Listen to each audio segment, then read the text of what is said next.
Niulize tu hili swali ambalo kwa sababu hata wewe kama Mkristo lazima unafuatilia, unasoma. Kwa nini tumekuwa na mkanganyiko katika kuelewa vitu? Tunatumia Biblia ambayo ni moja. Kwanza kuna Ukristo kibiblia umegawanyika katika makundi makubwa mawili. Kundi la kwanza ni wale Wakristo wa kweli ambao wanaongozwa na mafundisho ya mitume, na kundi la pili ambalo Yesu alitabiri kwamba watatokea makristo wa uongo. Kwa hiyo hao makristo wa uongo ndio Biblia inasema katika kitabu cha Petro, waraka wa Petro, kwamba wataingiza kwa uwerevu mambo ambayo hayakuwa yamekusudiwa. Mtazamaji wa channel yetu, tunakaa hapa na Askofu Honest Mushi wa Power of Christ Church.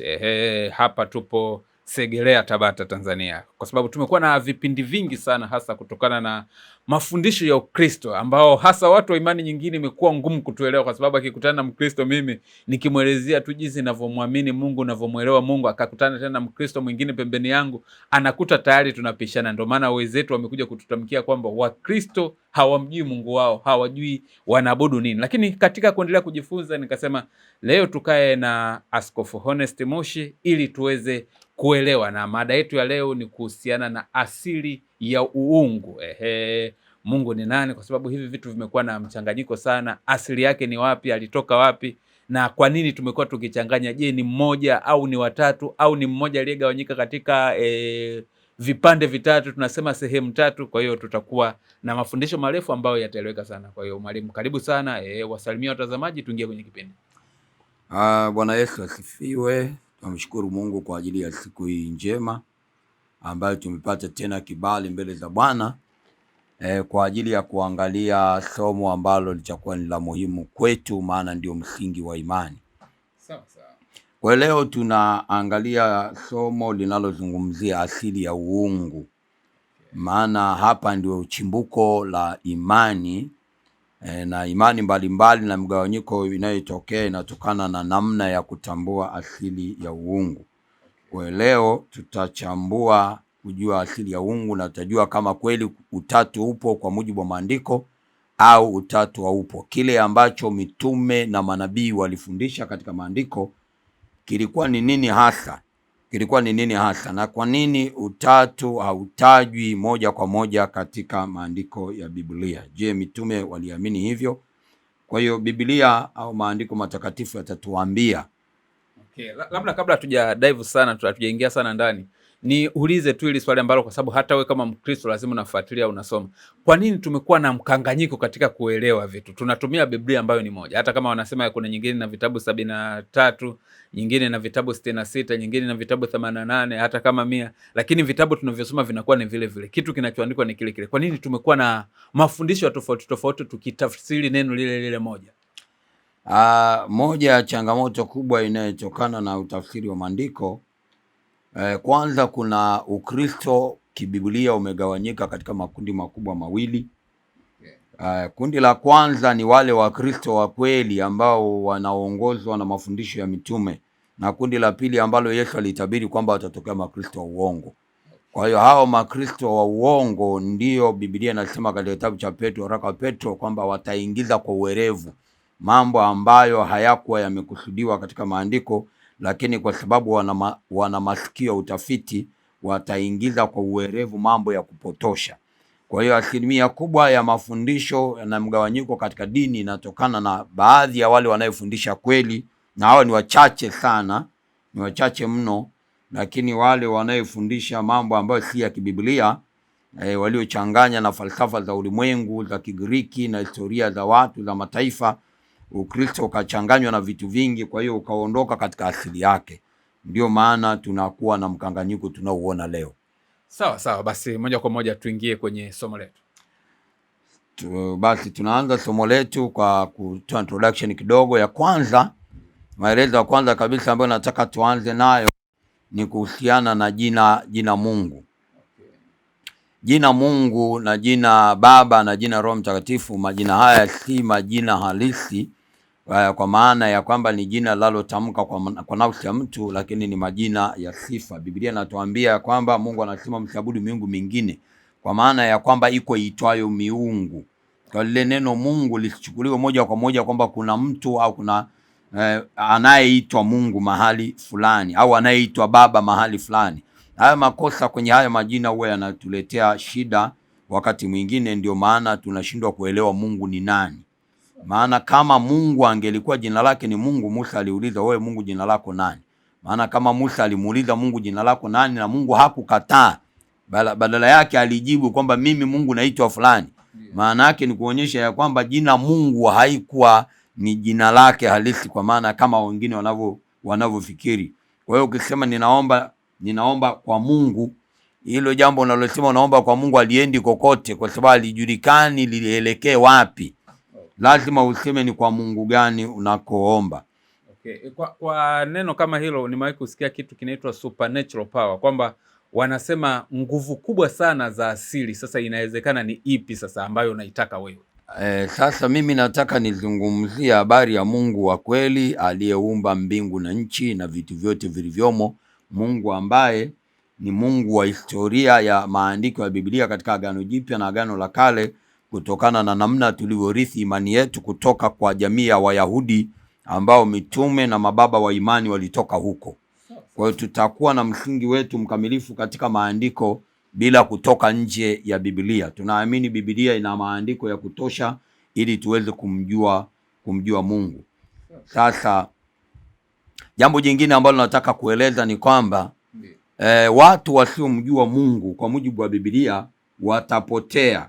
Watu wasiomjua Mungu watapotea kwa sababu maandiko yanasema uzima wa milele unatokana na kumjua Mungu. Katika kitabu cha Yohana sura ya 17 mstari wa 1 mpaka wa 3, Biblia inasema maneno haya: aliyasema Yesu akainua macho yake kuelekea mbinguni akasema, Baba, sasa imekwisha kufika, mtukuze mwanao ili mwana wako naye kutukuze wewe, kama vile ulivyompa mamlaka juu ya wote wenye mwili, ili kwamba wote uliompa awape uzima wa milele. Mstari wa 3 unasema, na uzima wa milele ndio huu, wakujue wewe Mungu wa pekee na wa kweli, na Yesu Kristo uliyemtuma. Wakujue wewe, kwa maana ya kwamba uzima wa milele uko katika kumjua Mungu. Kama haumjui Mungu huwezi kupata uzima wa milele. Uzima wa milele anasema wakujue wewe Mungu wa pekee na wa kweli. Kwa hiyo kama humjui Mungu, ama umepotoshwa au umeambiwa uongo au kwa namna yote ile, makosa ya imani ni kama makosa ya namba. Okay. Makosa ya imani ni kama makosa ya namba. Ukikosea namba moja utakuwa umekosea zote. Utakuwa umekosea zote. Kama unapigia mtu simu ukamkosea namba moja, haiwezi kwenda kwa mjomba wake wala kwa mzazi wake. Hiyo simu itakuwa imepotea kabisa, utaongea na mtu asiyemjua kabisa. Kwa hiyo makosa ya imani ni kama makosa ya namba. Kwa hiyo haijalishi unakosea kiasi gani, hata kama unafikiri ni jambo dogo, linaweza likakupeleka mbali sana na Mungu wa kweli. Jambo jingine ambalo nataka tuliangalie kwa haraka, Biblia unapokuta mahali pameandikwa roho ya Mungu au roho wa Mungu. Biblia inasema roho ya Mungu, roho wa Mungu, roho ya Kristo au Roho Mtakatifu. Inazungumza habari ya roho mmoja. Huyo anaitwa roho wa Kristo, anaitwa roho wa Mungu, anaitwa Roho Mtakatifu, anaitwa roho ya Mungu. Kwa hiyo hayo majina yote hayo, unaposikia roho, haimaanishi ni roho tofauti, bali inazungumzia habari ya roho yule yule ambaye ni asili ya kila kitu katika kuumba. Okay. Sasa tunataka kuanza kuangalia kitabu cha Mwanzo. Tuangalie, kwa sababu moja ya mambo yanayetatanisha na kuzungumzia kuhusiana na watu wanafikiria kuhusiana na habari ya utatu ni kutokana na maandiko yaliyotamkwa kwa wingi, yakimaanisha wingi katika Biblia. Kitabu cha Mwanzo sura ya 1 mstari wa 26, kuna andiko linalozungumzia habari ya wingi. Tunasema hivi, Mungu akasema na tumfanye mtu kwa mfano wetu. Sasa hilo neno hilo limekuwa ndio sababu ya watu kusema hapana, Mungu ni mmoja lakini ana nafsi tatu. Mungu ni mmoja lakini ana nafsi tatu. Lakini yako na maandiko mengine yanayozungumzia, kwa mfano maandiko ya Yohana yanayozungumzia habari ya wingi, habari ya wingi. Sasa katika maandiko hayo, lile andiko ambalo watu wengi huwa wanalitumia sana, andiko la waraka wa kwanza wa Yohana sura ya 5 mstari wa 8 mpaka wa 9, hilo tulitoe kabisa, maana si sehemu ya Biblia, sio sehemu ya maandiko ya Biblia. Mstari wa 6. Yohana, waraka wa kwanza wa Yohana sura ya 5 mstari wa 8 mpaka wa 9. Okay, mstari wa 8 anasema, kwa maana wako watatu washuhudiao mbinguni, Baba na Neno na Roho Mtakatifu, na watatu hawa ni umoja. Kisha sasa nimeona watu wengi wakitumia hilo andiko kama sehemu ya utetezi wa kutetea utatu, na hilo andiko sio sehemu ya Biblia. Wale wasomaji wa Biblia wanafahamu kwamba andiko hilo, unaona kuna mahali yamewekwa mabano. Kwenye yale mabano, tafsiri ya mabano yale ukisoma, wanakuambia kwamba maneno haya hayakuwepo katika maandiko ya asili ya Biblia. Kwa hiyo maandiko ya asili ya Biblia hayakuwepo na neno hilo. Baadaye tafsiri zilizokuja ndio liliingizwa hilo neno. Kwa hiyo hilo neno halipo, si miongoni mwa maneno ya Biblia au maandiko yaliyoandikwa na mitume. Ni tafsiri, waliotafsiri Biblia waliweka neno hilo, waliweka kipande hicho ambacho kimefungwa kwenye bracket, hakipo kwa sababu hakipo katika maandiko ya kale ya asili ya Biblia. Sawa, kabla tujaenda sana, unaposema tunayaona maandiko yameandikwa kwenye Biblia ila yamefungiwa bracket, unasema hayakuwepo kwenye maandiko ya asili, yani yale ya kale original yenyewe. Ndio. Je, yanakuwa yanafaa ndivyo tuyaelewe hivyo au hayafai? Kwa sababu sasa kwa maana hiyo, kwa nini yapo kwenye Biblia maandiko ambayo hayafai, na Biblia ndicho kitabu ambacho inatakiwa kama Wakristo tukiamini? Sasa hayafai kwa sababu kuwepo kwenye Biblia sio tatizo. Tatizo ni kwamba kanuni ya utumiaji wa Biblia. Matumizi ya Biblia, wanatheolojia wote wanajua ya kwamba huwezi kujenga fundisho katika andiko moja. Huwezi kujenga fundisho la Biblia katika andiko moja. Kwa hiyo ukiona andiko liko peke yake, halina pacha wenzake wa kulisapoti, huwezi kulijengea fundisho, unatakiwa uliache.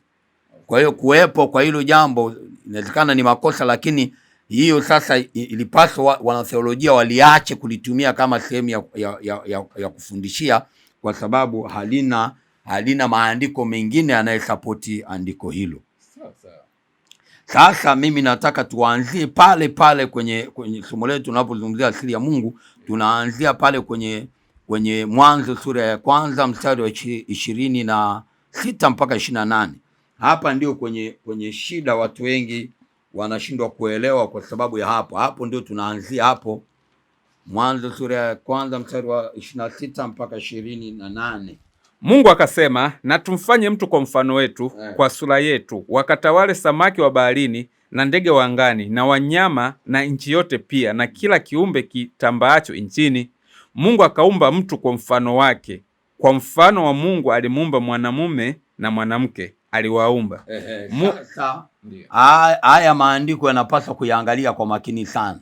Mungu akasema, na tumfanye mtu kwa mfano wetu. Hilo neno ni wingi. Hilo neno ni neno la wingi.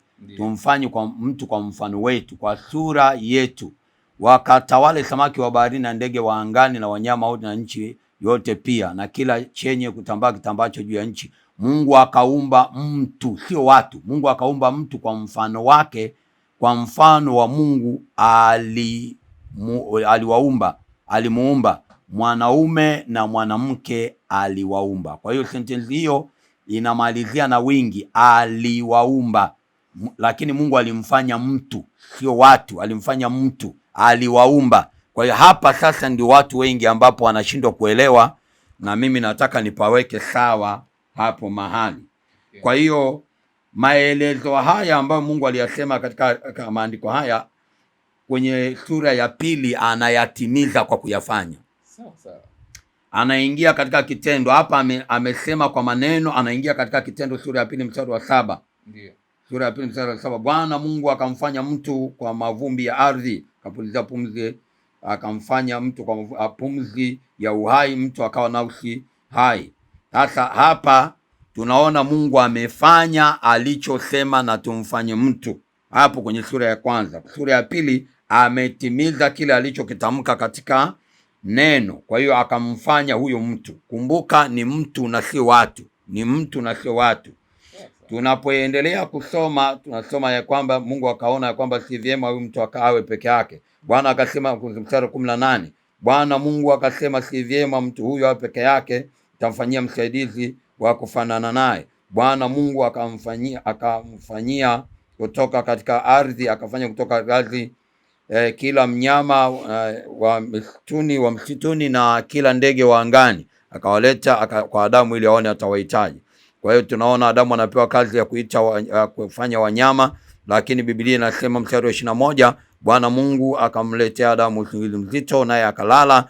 Kisha akatoa ubavu wake mmoja, akaufunika nyama mahali pake, na ule ubavu aliotoa katika Adamu Bwana Mungu akaufanya mwanamke, akamleta kwa Adamu. Adamu akasema, sasa huyu ni mfupa katika mfupa wangu na nyama katika nyama yangu, basi ataitwa mwanamke, kwa maana ametwaliwa katika mwanamume.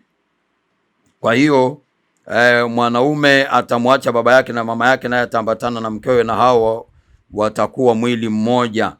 Na Biblia inasema na hao walikuwa uchi wote wawili na kadhalika. Sasa jambo la kuangalia ambalo natakiwa kuwa mwangalifu sana hapa ni kwamba binadamu anaumbwa kwa mfano wa Mungu, na naanza kueleza hichi ya kwamba tunawaona wanyama wakiwa wa kike kwa wa kiume, tunaona wanyama wakiwa wa kike kwa wa kiume, tunaona ndege wakiwa hivyo, lakini mwanadamu aliumbwa kwa namna tofauti, kwa maana ya kwamba mwanamke alitwaliwa kutoka ubavu wa mwanaume.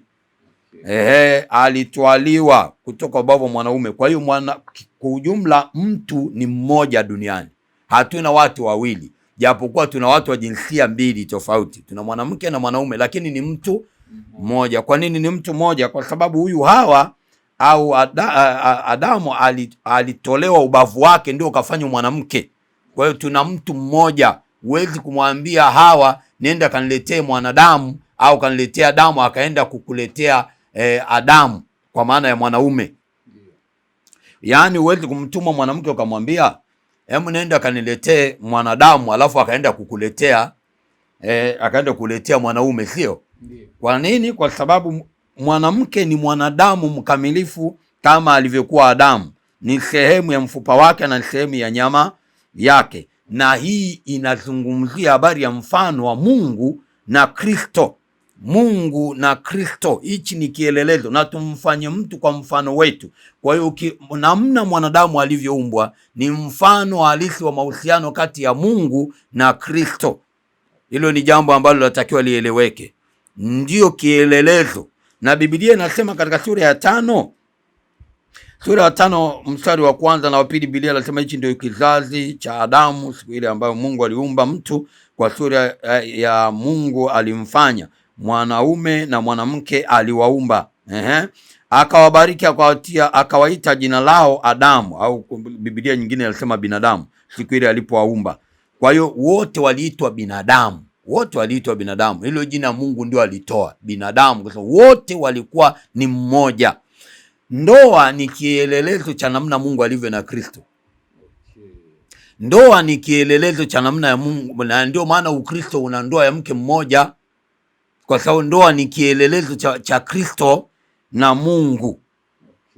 Kwa hiyo hapo sasa ndio watu wengi huwa wanakosea wakifikiri kwamba kile kinachosemwa kwamba pale eti kulikuwa na Baba na Mwana na Roho Mtakatifu ndio alisema na tuumbe mtu. Hapana, na tuumbe mtu kwa mfano wetu. Wakati huu tukio linatokea, Kristo alikuwa neno wa Mungu, alikuwa neno la Mungu, alikuwa neno la Mungu. Kristo alikuwa neno la Mungu. Hapo mwanzo kulikuwako neno, naye neno alikuwa kwa Mungu. Biblia inasema baadaye kwamba alifanyika mwili akakaa kwetu. Kwa hiyo ufahamu ya kwamba ukikosea kutafsiri mstari huu utakuwa umekosea kabisa kujua namna Mungu alivyo. Kwa hiyo asili ya uungu inatokana na Kristo na Mungu. Na huyu Mungu tunayemtaja hapa ni Roho. Huyu Mungu tunayemtaja hapa ndio anaitwa Roho wa Mungu, Roho ya Mungu, Roho Mtakatifu, Roho wa Kristo, ndio huyo, si mwingine. Si mwingine. Kwa hiyo ni muhimu ikaeleweka kwamba tunapomzungumzia habari ya Mungu tunasoma katika kitabu cha Mwanzo, na ndio maana kwenye Biblia hakuna andiko linalosema kwamba Mungu Baba aliumba. Hapa kwenye kitabu cha Mwanzo kuna makosa mengi yanafanyika. Biblia inaposema hivi, hapo mwanzo Mungu aliziumba mbingu na nchi, na nchi ilikuwa ni ukiwa tena utupu, na giza lilikuwa juu ya uso vya maji, Roho ya Mungu ikatulia juu ya uso wa maji. Mungu akasema. Sasa ile neno Mungu akasema ambalo ni mstari wa 3, watu wanafikiria ya kwamba dunia ilipokuwa inaumbwa Roho ya Mungu ilitulia katika uso vya maji, alafu hili neno Mungu akasema wanachukulia ni sauti iliyotoka kwingine. sauti iliyotoka kwingine. Lakini hapana, Biblia inatuambia kwenye kitabu cha Ibrania kama Roho asemavyo. Kwa hiyo maandiko yanazungumza habari ya Roho ndiye anayesema. Roho ndiye anayesema. Kwa hiyo tunaona wakati ulimwengu unaumbwa, tunaona roho ya Mungu. Na ukisoma katika Biblia, mambo yote, miujiza yote, nguvu zote za utendaji zilitokana na Roho Mtakatifu au Roho wa Mungu au roho ya Mungu. Biblia inasema hata nabii Samsoni wakati ule roho ya Mungu ikamjilia kwa nguvu, akamkamata yule simba. Kwa hiyo bila roho ya Mungu kulikuwa hakuna nguvu yoyote inayoweza kufanya chochote. Kwa hiyo hatuoni andiko lolote linalozungumza habari ya Mungu Baba ameumba. Lakini Mungu Baba ni jina la sifa kwa sababu anaye mwana. Mungu Baba ni jina la sifa kwa sababu anaye mwana, kwa sababu Yesu Kristo alifanyika mwili, alizaliwa, na kwa sababu hiyo Mungu anaitwa Mungu Baba kwa sababu anaye mwana. Anaye mwana. Sasa tukiangalia kuhusiana sasa na udhibitisho na ushahidi ya kwamba tunapozungumzia habari ya asili ya huyu Mungu, tuone katika maandiko ya kwamba ni kweli kulikuwa na uhusiano wa Kristo huyo na Mungu. Kwa mfano, tutafungua kitabu cha Ufunuo wa Yohana. Tutaangalia maandiko mengi hapa kidogo. Kitabu cha Ufunuo wa Yohana sura ile ya 12 mstari wa 10. Mstari wa 10 anasema hivi: nikasikia sauti kuu mbinguni ikisema, sasa kumekuwa wokovu na nguvu na ufalme wa Mungu wetu na mamlaka ya Kristo wake, kwa maana ametupwa chini mshtaki wa ndugu zetu, yeye awashtakie mbele za Mungu wetu mchana na usiku. Sasa unaona hilo andiko linalosema ufalme wa Mungu wetu na mamlaka ya Kristo wake. Ufalme wa Mungu wetu na mamlaka ya Kristo wake. Kwa hiyo ufalme ni wa Mungu na mamlaka ya Kristo wake, na maandiko yote ya Biblia yanazungumzia habari ya Mungu na Kristo tu. Mungu na Kristo tu, hakuna ziada kwa ushahidi wa mafundisho ya mitume. Wewe soma katika Yohana sura ya 14 mstari wa kwanza. Yohana 14:1. Sawa. Yohana 14 mstari wa kwanza anasema hivi: msifadhaike mioyoni mwenu, mnamwamini Mungu, niaminini na mimi. Unaona, Yohana anasema msifadhaike mioyoni mwenu. Yesu anasema maneno hayo, mnamwamini Mungu, niaminini na mimi. Mnamwamini Mungu, niaminini na mimi. Na uokovu wetu, maana lengo la Ukristo na lengo la kusoma Biblia ni kwa sababu tunahitaji ufalme wa mbinguni, tunahitaji kwenda mbinguni, ndio kusudio. Kupata uokovu ndio kusudio. Sasa uokovu au ufalme wa mbinguni unapatikanaje? Katika Yohana sura ya 17. Tumeisoma tena hiyo Yohana 17:1. Alafu tusome ule mstari wa 3 tu peke yake. Yohana 17:3. Anasema, na uzima wa milele ndio huu, wakujue wewe Mungu wa pekee wa kweli na Yesu Kristo uliyemtuma. Unaona, ni wawili hapo, Mungu wa pekee na wa kweli na Yesu Kristo uliyemtuma. Maandiko mengine, tuna maelfu ya maandiko hapa kama tutataka kuyasoma yote. Katika Yohana hiyo sura ya 17 mstari wa 10, Yohana 17:10 inasemaje? Mstari wa 10 anasema, na wote walio wangu ni wako, na walio wako ni wangu, nami nimetukuzwa ndani yao. Nami nimetukuzwa ndani yao. Na maandiko katika Yohana hiyo pia anasema kwamba Yesu anasema kwamba mtu atakayemwamini yeye na Baba watakuja, watakaa ndani yake, watafanya makao ndani yake. Kwa hiyo tuna maandiko mengi ambayo hatuwezi kuyamaliza kwa leo, ambayo yanazungumzia habari ya Kristo na Mungu. Yesu anasema kwamba nimepewa mamlaka yote mbinguni na duniani, katika Mathayo sura 28 kuanzia 18. Mathayo 28. Mathayo 28:18. Sawa. Mstari wa 18 anasema, Yesu akaja kwao akasema nao akawaambia, nimepewa mamlaka yote mbinguni na duniani. Kwa hiyo hapo tunaona aliyetoa mamlaka na aliyepewa mamlaka. Hakuna zaidi hapo, mbinguni na duniani. Tumepewa mamlaka, Mungu ndio aliyetoa mamlaka kwa maana ya Roho. Tutakuja kuangalia, ni muhimu pia kuona baadaye kwamba kama Mungu atatupa neema kusoma masomo haya ni mengi, tuone huyu Roho Mtakatifu ndiye Mungu kwa jinsi gani. Lakini iko mifano mingi sana inayoelezea maandiko hayo, maneno hayo, na ni mingi ambayo hatuwezi kuimaliza kwa leo. Wakorintho wa kwanza sura ya 11. Wakorintho wa kwanza sura ya 11 mstari wa 3. Sawa, mstari wa 3 anasema, lakini nataka mjue ya kuwa kichwa cha kila mwanamume ni Kristo, na kichwa cha mwanamke ni mwanaume, na kichwa cha Kristo ni Mungu. Sasa hayo maandiko yote hayo yanazungumzia habari ya wawili. Kichwa cha mwanamke ni mwanaume, na kichwa cha mwanaume ni Kristo, na kichwa cha Kristo ni Mungu. Kwa hiyo hatuoni utatu wowote ukitajwa hapo. Anaweka mkazo katika kitabu hicho cha Wakorintho wa kwanza sura 15 ule mstari wa 28. Tusome mstari wa 28 wa Korintho wa kwanza. Anasema, basi vitu vyote vikiisha kutiishwa chini yake, ndipo mwana mwenyewe naye atatiishwa chini yake, yeye aliyemtiishia vitu vyote, ili kwamba Mungu awe yote katika wote. Kwa hiyo tunaona hapo hakuna kimsingi, Biblia yote hakuna sehemu inayozungumzia habari ya utatu. Waraka wa kwanza Yohana sura ya kwanza nafikiri, katika waraka wa kwanza Yohana, mfungua tuone waraka wa kwanza Yohana sura ya 3, sura ya 3 ya waraka wa Yohana, waraka wa kwanza wa Yohana.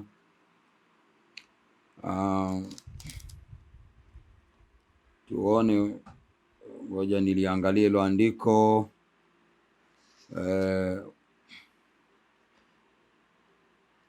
Waraka tusome sura ya kwanza mstari wa 3. Sura ya kwanza mstari wa 3. Anasema, hilo tuliloliona na kulisikia tunawahubiria na ninyi, ili nanyi mpate kushirikiana nasi, na ushirika wetu ni pamoja na Baba na pamoja na mwana wake Yesu Kristo. Kwa hiyo hakuna neno utatu, na nyaraka zote na salamu zote za nyaraka zote za Biblia nazungumzia habari ya Mungu na Kristo, au anaitwa Baba na Kristo, na hatuoni sehemu nyingine inayozungumza jambo tofauti. Hicho ndicho ambacho mitume walikuwa wametufundisha, ya kwamba mamlaka ni ufalme ni wa Mungu na mamlaka ni ya Kristo wake. Ndivyo inavyotamkwa katika Biblia. Kwa hiyo dhana kuhusiana na habari ya utatu ni dhana iliyotokana na mafundisho ambayo hayakuwa sahihi, ama kwa makusudi au si kwa makusudi, lakini ni kitu ambacho kilificha ule ukweli juu ya Mungu. Lakini asili ya uungu inayofundishwa katika Biblia ni hiyo.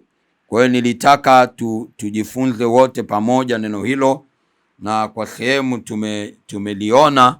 Yako na maandiko mengine mengi, lakini kwa sasa kwa sababu ya muda hatuwezi kusoma, ni mengi katika karibu Biblia nzima, hatuwezi kuyasema yote, kwa sababu Biblia inatuambia pia kwenye kitabu cha Ufunuo wa Yohana ya kwamba kile kiti cha enzi ni cha Mungu na mwana kondoo. Kiti cha enzi ni cha Mungu na mwana kondoo, si viti viwili. Kiti cha enzi ni cha Mungu na mwana kondoo. Kwa hiyo ndio Biblia inavyofundisha katika Yohana. Sasa kwa maana hiyo ambayo umetupa tangu mwanzo, kwamba kama mwanadamu alivyo ni mfano wa Mungu, Mungu ndivyo alivyo, kwamba mwanadamu ni mmoja na Mungu ni mmoja. Sasa tukisema hivyo alafu tunakuja kurudi kwa Yesu na Mungu, tunakuwa tunamaanisha nini? Yesu ndiye Mungu.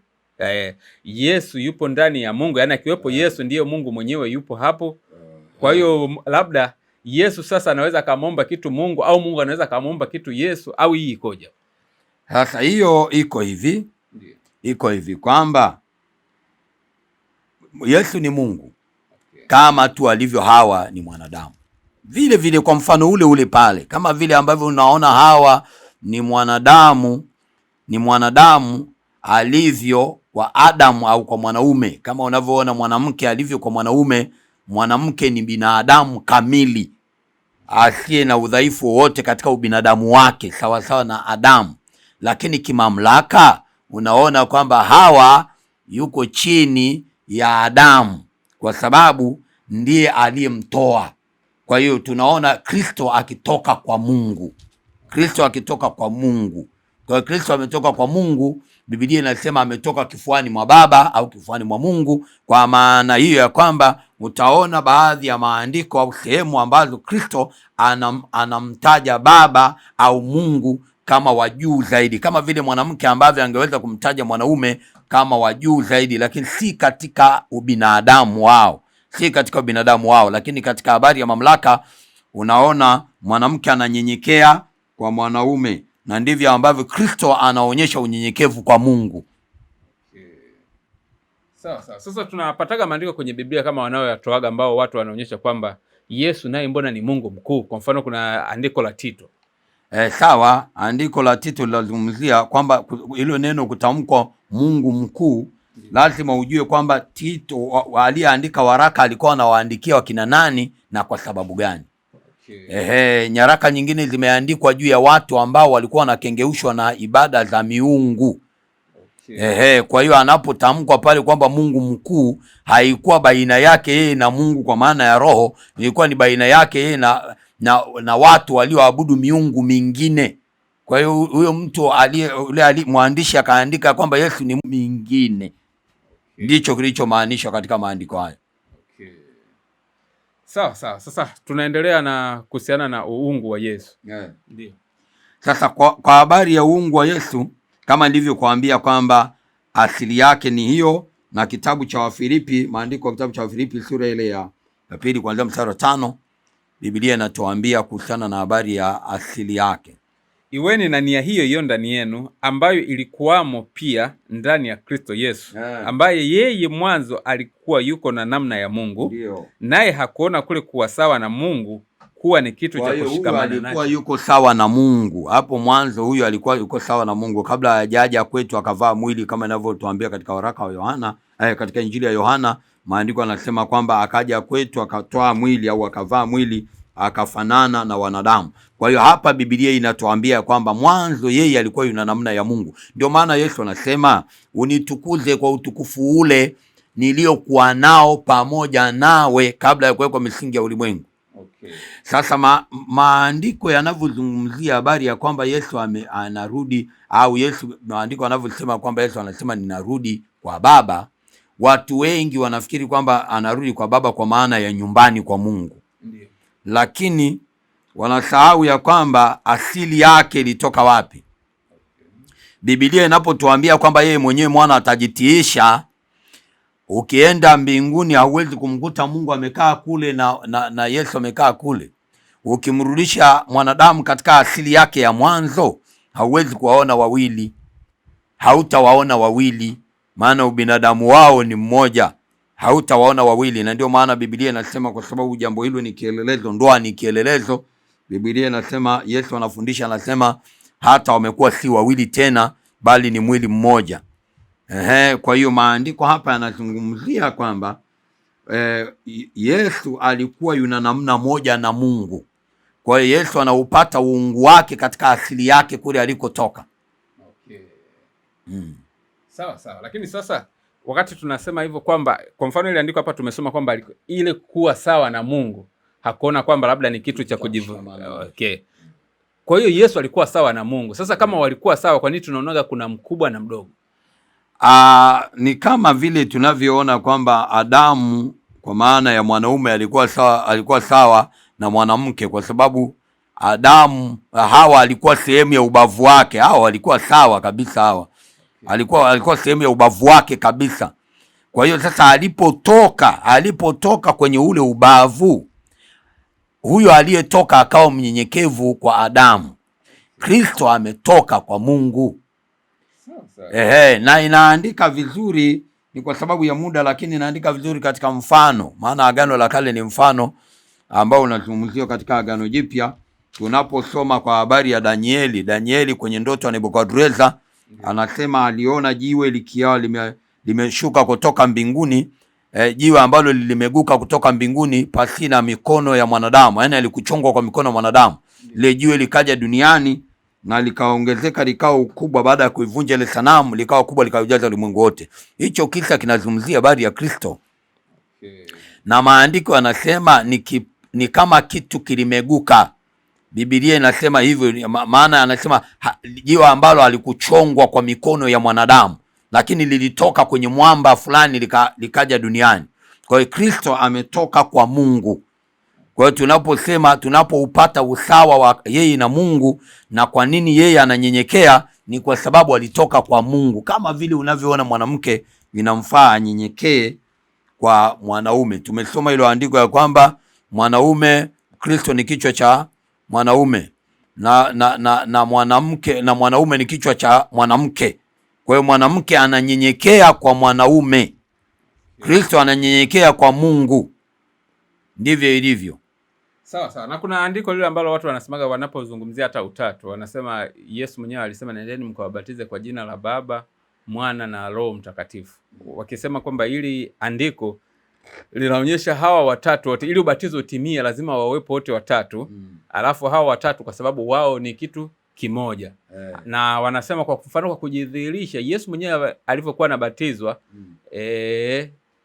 njiwa alishuka katua kichwani mwake, alafu sauti ikatoka mbinguni ikisema, huyu ndiye mwanangu mpendwa ninayependezwa naye, msikieni yeye. Kwa hiyo watu wanaona kwamba pale mbona sasa inaonyesha utatu kabisa. Sasa tuanze na andiko la Mathayo. Tunaanza na andiko la Mathayo sura 28 mstari wa 18 na kuendelea. Mstari wa 18 anasema, Yesu akaja kwao akasema, nimepewa mamlaka yote mbinguni na duniani. Basi nendeni mkawafanye mataifa yote kuwa wanafunzi wangu, mkiwabatiza kwa jina la Baba na Mwana na Roho Mtakatifu. Sasa tunaenda kuangalia namna wapi tafsiri hiyo inakosewa. Jambo la kwanza ni wakina nani waliambiwa? Wakina nani walioambiwa maneno hayo? Wanafunzi wa Yesu ambao walikuwa 11, si ndio? Katika wale 11 Biblia inasema hivi, walipoenda pale mlimani wakaonana na Yesu. Kianza kusoma mstari wa 16, Biblia inasema kwamba wako wengine walimsujudia na wengine waliona shaka, si ndio? Wale waliona shaka wanawajua? Hapana. Au wajui walioona shaka, lakini wako waliomsujudia na wengine waliona shaka. Kiongozi wa kundi hili alikuwa ni nani? Hawa wanafunzi 11, kiongozi wao alikuwa ni nani? Alikuwa ni Petro. Ndio. Petro ndio alikuwa kiongozi wa ile kusanyiko, si ndio? Kati hao 11. Ndio. Yesu alipowapa maagizo hayo ya kubatiza, hakunipa mimi na wewe, aliwapa hao wao 11. Ndio aliyopewa maagizo hayo. Kitabu cha Mathayo au Injili ya Mathayo imeandikwa mwaka gani? Mwaka wa 60 mpaka mwaka 65. Ndio uandishi wa kitabu cha Mathayo. Wakati Mathayo anaandika, Ukristo ulikuwa umeenea katika ulimwengu wote. Tunakubaliana, Ukristo ulikuwa umeenea katika ulimwengu wote wakati Mathayo anaandika hiyo injili yake. Maana injili tangu inahubiriwa huo mwaka wa 30 na labda na nusu, kuendelea mwaka 33 na nusu kuendelea mpaka ufike mwaka wa 60 mpaka 65 ambapo huyu Mathayo aliandika. Injili ilikuwa imeenea karibu ulimwengu mzima, si ndio? Ndio.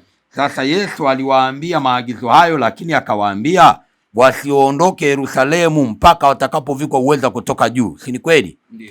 Kwa hiyo hawakupaswa kutimiza au kutekeleza hicho walichoagizwa mpaka wapokee nguvu ya Roho Mtakatifu, maana huyo Roho atawatia katika kweli yote. Si ndio? Sasa swali la kujiuliza, kabla ya andiko hilo Wakristo walibatizwaje? Kabla ya andiko hilo ambalo leo mnajaribu kulitumia kubatiza kwa utatu, Wakristo walibatizwaje? Tunafahamu ya kwamba Yesu aliposema maneno hayo alinyakuliwa kaenda mbinguni, si ndio? Na hiyo ilikuwa ni siku ya 40 baada ya kufuka kwake. Siku 10 baada ya Yesu kupaa mbinguni, Roho Mtakatifu alishuka, si ndio? Na kazi ya injili ikaanza, kanisa likaanza baada ya Roho Mtakatifu kushuka. Na mtumishi wa Mungu Petro, ambaye yeye ndiye alikuwa amekabidhiwa kundi hilo, akaanza kuhubiri injili. Na katika kuhubiri kwake, kusoma katika Biblia kitabu cha Matendo ya Mitume sura ya 2 mstari wa 37-38, wale watu waliosikia wakachoma mioyo yao, wakasema tutendeje ndugu zetu? Na Petro akasema kwamba tubuni mkabatizwe kila mmoja wenu kwa jina lake Yesu Kristo. Swali ni hili, kati ya Mathayo na Petro ni nani alikuwa amemuelewa Yesu? Manake Petro alimuelewa Yesu. Petro alikuwa amemuelewa Yesu. Petro anatimiza swala la ubatizo aliloagizwa siku 10 tu baada ya maneno ya Yesu. Mathayo anaandika maneno haya miaka zaidi ya 27 baadaye. Nani alikuwa yuko sahihi? Manake Petro alikuwa yupo sahihi. Petro ndiye alikuwa yuko sahihi, si ndio? Lakini Mathayo hatumlaumu kwa sababu Mathayo aliwaandikia Wayahudi. Kwa hiyo Wayahudi walikuwa wanajua. Mathayo aliwaandikia Wayahudi na aliwaandikia Wayahudi akiwa anajua wanajua nini. Alikuwa anajua wanajua nini. Injili ya Mathayo si injili ya watu wa mataifa. Ni kitabu cha ambacho aliwaandikia Wayahudi. Kimeanza na maelezo ya ukoo wa Yesu Kristo. Kwa hiyo anawataarifu Wayahudi ya kwamba huyu Yesu Kristo alikuwa ni Masihi aliyetabiriwa. Na katika maandiko hayo anatumia neno jina na sio majina. Sasa kwa msingi huo yeye Mathayo ndiye aliyeandika hapo, tuseme alikuwa anawaandikia Wayahudi. Sasa je, sisi wa mataifa haitufai hiyo injili ya Mathayo? Na kwa nini tunaisoma? Labda tunasoma kwa ajili ya kujua kwamba ambacho walitakiwa wafundishwe Wayahudi, au tunasoma ili tutekeleze sisi, na sisi kama ndo tunatumwa sisi? Yaani kama kuna amri hapa, maana yake tujue kama tunaagizwa sisi au wanaagizwa Wayahudi. Hapana, ni muhimu sana unaposoma Biblia kujua agizo linatolewa kuelekea kwa nani. Okay. Kwa sababu wako wanawake wengi leo wanaitwa Mariamu. Ndiyo. Na sasa wanaposoma kwamba andiko linasema kwamba malaika alikuja kwa Mariamu akamwambia, tazama utachukua mimba. Sasa huyo mwanamke kwa sababu amesoma na anaitwa jina hilo akafikiri hilo andiko linamhusu yeye. Lazima ujue andiko hasa lilikuwa linazungumza kina nani hasa, pamoja na kwamba Biblia inaeleza kwamba neno la Mungu lote linafaa kwa mafundisho, lakini linamuhusu, agizo linamuhusu nani? Nani anayeagizwa hapo? Kwa hiyo ni muhimu sana kujua kwamba maandiko ya Wayahudi sio ya watu wa mataifa. Maandiko ya Wayahudi si ya watu wa mataifa. Kuna injili mbili za muhimu katika Biblia. Injili ya Wayahudi ambayo alipewa Petro na injili ya watu wa mataifa ambayo alipewa Paulo. Kwa hiyo wewe unapokuwa ni mtu wa mataifa unazingatia nabii au mtume wa watu wa mataifa zaidi kuliko yule ambaye alipewa ufunuo kwa ajili ya Wayahudi. Na maandiko yanasema hivyo katika kitabu cha Wagalatia. Okay. Lakini sasa mbona kama ndio hivyo tutakuwa tunapata changamoto, kwa sababu hata ukiangalia amri 10 zile Mungu alikuwa anatoa, tena alikuwa anawapa wana wa Israeli wenyewe. Tunakuja kukuta amri Yesu anayotoa ya upendo kwamba pendaneni, hatupi sisi, anawapa wale wale ambao wanawafundisha yeye Wayahudi wenzake wale kwamba pendaneni. Sasa hapo uone kwamba kuna watu sawa wanasema na sisi tupendane huko, wakati sio ilikuwa agizo letu sisi, ilikuwa agizo la watu wengine.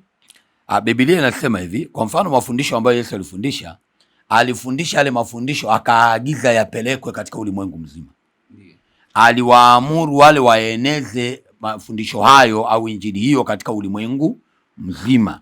Na ndio maana tunasema ya kwamba pamoja na hayo ni muhimu kuangalia hasa aliyeandikiwa maandiko hayo. Kwa mfano, unaposoma katika kitabu cha Mathayo, Wayahudi wakisoma hicho kitabu wanakielewa kuliko wewe, maana hiyo barua imeandikwa kwao. Kwa mtu angetokea leo akaandika barua labda kwa jamii ya Wachaga kwa mfano, angeandika labda akilinganisha na desturi zao na mambo fulani wanayojua wao. Wewe kama ni mbondei ukija kusoma hapo, kuna mambo ambayo yatakushinda kuyatimiza au kuyaelewa kwa sababu haukutoka katika jamii hiyo. Ama lazima ufanye utafiti kujua hii ilikuwa inamaanisha nini. Na ndio maana tukasema kwamba yale yaliyotajwa pale sio majina, kwa sababu katika Biblia hakuna jina lenye mamlaka isipokuwa jina la Yesu Kristo. Sawa, basi tumalize na ile apate na lingine ambalo najiuliza kuhusiana na hiyo Biblia. Tunaona kuna Wagalatia wameandikiwa, Wakorinto wameandikiwa, Timotheo anaandikiwa, Tito anaandikiwa.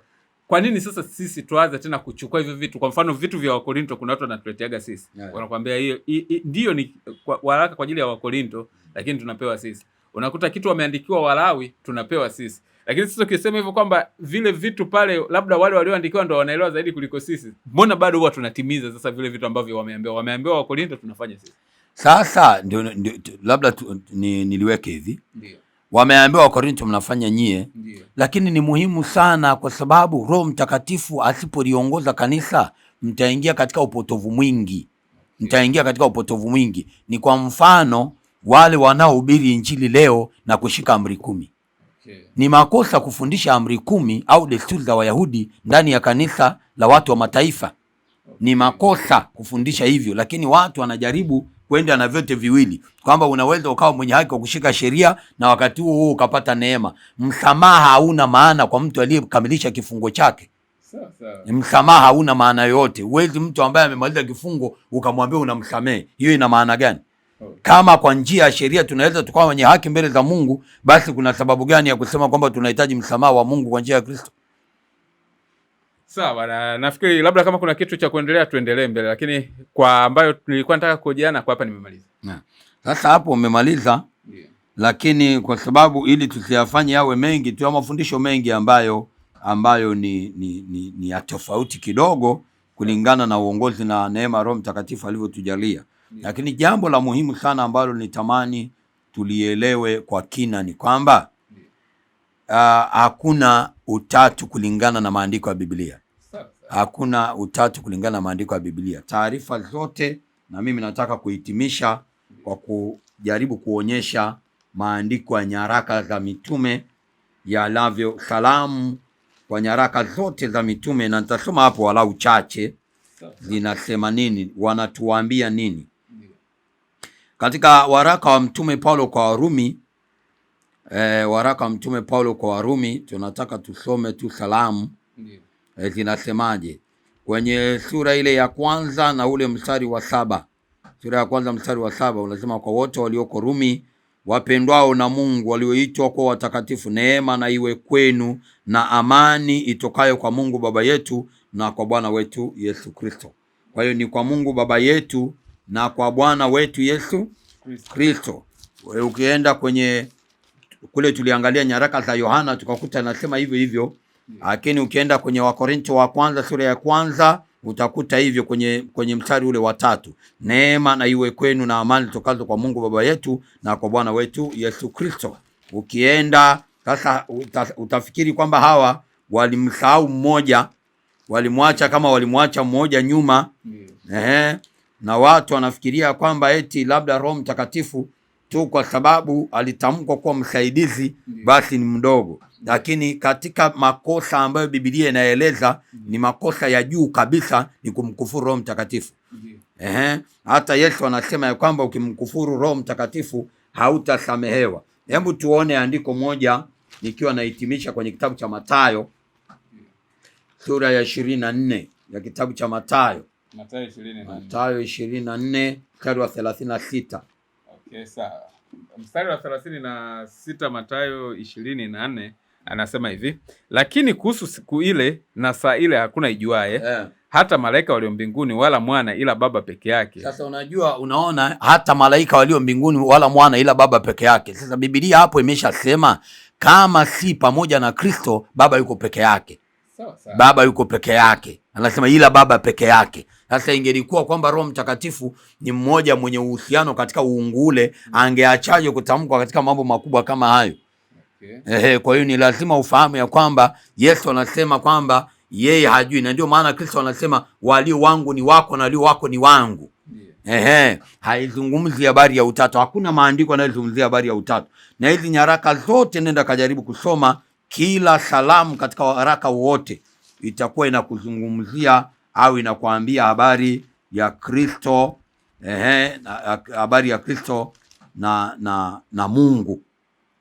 Kitabu cha Wagalatia na yenyewe natuambia hivyo hivyo, neema na iwe kwenu. Wagalatia 1:3, neema na iwe kwenu na amani itokazo kwa Mungu Baba na kwa Bwana wetu Yesu Kristo. Hakuna sehemu nyingine ambayo inazungumza tofauti na hapo. Kwa hiyo mitume wote walifundisha, na nataka nikwambie kanisa la mitume lilikuwa ndio kanisa lenye nguvu kuliko wakati mwingine wote. Na kwa hiyo imani yao ilikuwa iko sahihi. Hasa baada ya hapo tumekuja kufundishwa mambo ya utatu. Je, imani ya Kikristo imeongezeka nguvu au imepungua nguvu zake? Imeongezeka au imepungua? Badala yake imepungua, kwa sababu ni mafundisho ni kugoshi neno la Mungu. Yale maneno Biblia inasema wameligoshi neno la Mungu. Ni kama maziwa yaliyochanganywa na maji. Kwa hiyo neno la Mungu limechanganywa na uongo, na ndio maana unakuta halina nguvu, kwa sababu Mungu lidhibitisha neno lake. Sasa hadhibitishi neno lake kwa sababu limechanganywa na vitu ambavyo sio sahihi. Kwa hiyo ningetaka kusema hilo, na Mungu akitusaidia huko mbeleni, kama tutakuja kujifunza masomo mengine, kusoea kwa masomo mengine mengi, kuachana na hili la asili ya uungu, lakini kuna masomo mengine mengi yanayohusiana na Roho Mtakatifu, namna ya mtambua Roho Mtakatifu. Na Roho Mtakatifu kwa mujibu wa Biblia ni Baba yake na Yesu Kristo. Nimalize kwa kukazia ile andiko kwenye kitabu cha Luka sura ya kwanza mstari wa 26 mpaka 35. Baba wa Yesu alikuwa ni nani? 36. Okay, sawa. Anasema, malaika akajibu akamwambia, Roho Mtakatifu atakujia juu yako na nguvu zake aliye juu zitakufunika kama kivuli. Kwa sababu hiyo, hicho kitakachozaliwa kitaitwa kitakatifu, mwana wa Mungu. Hicho kitakatifu, mwana wa Mungu. Sasa swali linakuja, ikiwa Roho Mtakatifu ndiye aliyesababisha mimba Yesu Kristo, maana imeandikwa hivyo hata katika kitabu cha Mathayo sura ya kwanza pale Biblia inasema kuzaliwa kwake Yesu Kristo kulikuwa hivi. kwamba alipokuwa ameposwa na mtu mmoja jina lake Yusufu ambari ya Daudi, alionekana na mimba kwa uwezo wa Roho Mtakatifu. Sasa swali, inawezekana mtu aliyetoa uwezo wa kutungisha mimba akawa si baba wa huyo mtoto? Ni baba mwenyewe. Inawezekana mtu aliyetoa uwezo wa kutungisha mimba akawa si baba huyo mtoto? Hapana, ni baba mwenyewe. Ni baba.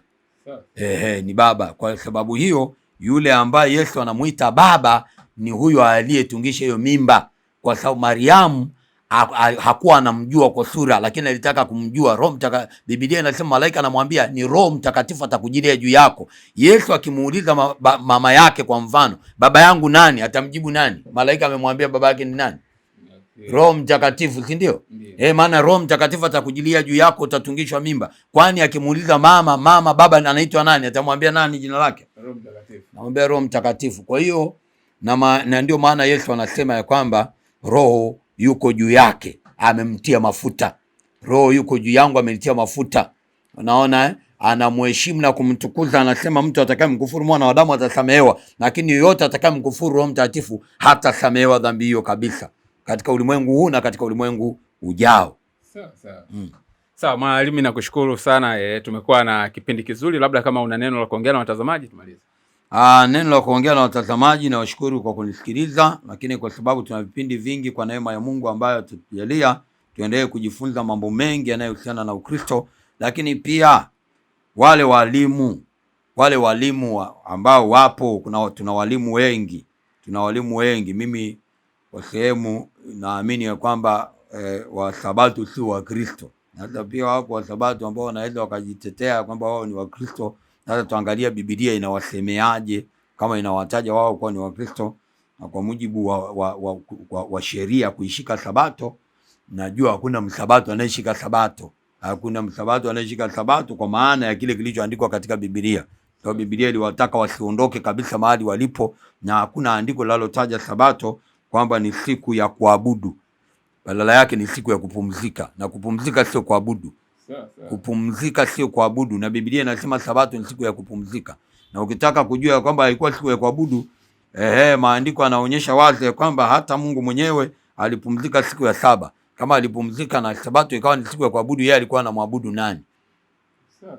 Kwa hiyo tuna hoja nyingi za maandiko, mambo mengi na mafundisho mengi yanayohusiana kunena kwa lugha na mengine mengi yanayozungumzwa katika Ukristo na katika Upentekoste.